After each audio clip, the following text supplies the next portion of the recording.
నిన్న సాయంత్రం 7 గంటల సమయంలో భూతగడ్డ సంపద అనుచరులు భూతగడ్డ రాజ్ కుమార్, భూతగడ్డ నరేష్ వీళ్ళిద్దరు పెద్దమ్మ దేవాలయాలకు చొరబడి అక్కడ పూజారి అక్కడ గుడిని శుభ్రం చేస్తా ఉంటే ఆయనని నెట్టివేసి గుడిలోకి చొరబడి అక్కడ ఉన్న తాళం వేసుకొని మరి గుడిలో ఉన్న కుర్చీలను గుడి నిర్మించిన గుడి దాత కొలిపాక నర్సయ్య, కొలిపాక శంకరమ్మ గారులది వాళ్ళ పేర్లను ధ్వంసం చేసి వాళ్ళ గుడి విగ్రహాన్ని కూడా కూల్చడానికి ప్రయత్నం చేసినారు.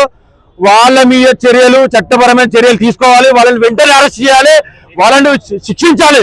వాళ్ళు నిన్న సాయంత్రం పోలీస్ స్టేషన్ లో ఫిర్యాదు చేయడం జరిగింది. నిన్నటి నుంచి ఇప్పటి వరకు కూడా వాళ్ళ మీద ఎలాంటి చర్యలు తీసుకోలేదు. వాళ్ళు ఇప్పటికీ తెలుగువాడలో కర్రలు పట్టుకొని దౌర్జన్యంగా తిరుగుతా ఉన్నారు.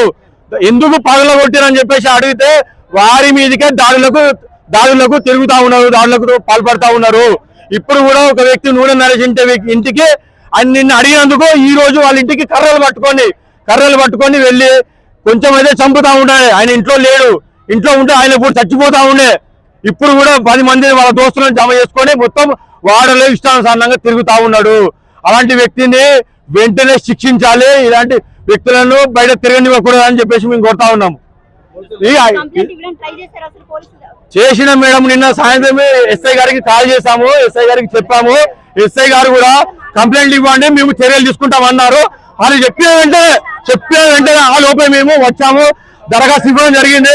ఇప్పటి వరకు వాళ్ళ మీద చర్యలు తీసుకోలేదు, ఇష్టానుసారంగా తిరుగుతా ఉన్నారు. ఆయనే వల్ల ఈ భూతగడ్డ సంపద మాకున్నాడు, ఎమ్మెల్యే మాకున్నాడు అని ఇష్టానుసారంగా వాళ్ళు దౌర్జన్యంగా ఇట్లా గల్పి వేసుకుంటా తిరుగుతా ఉన్నారు వాడలా. ఇప్పటికీ గుడి నిర్మించి 40 లక్షలు పెట్టి కొలిపాక నర్సయ్య, శంకరమ్మ గారు మా ముదిరాజు కులస్తులకు వాళ్ళు ఇష్టమైంది, వాళ్ళ కోరిక నెరవేరినందుకు వాళ్ళు 40 లక్షలు పెట్టి గుడిని నిర్మించినారు.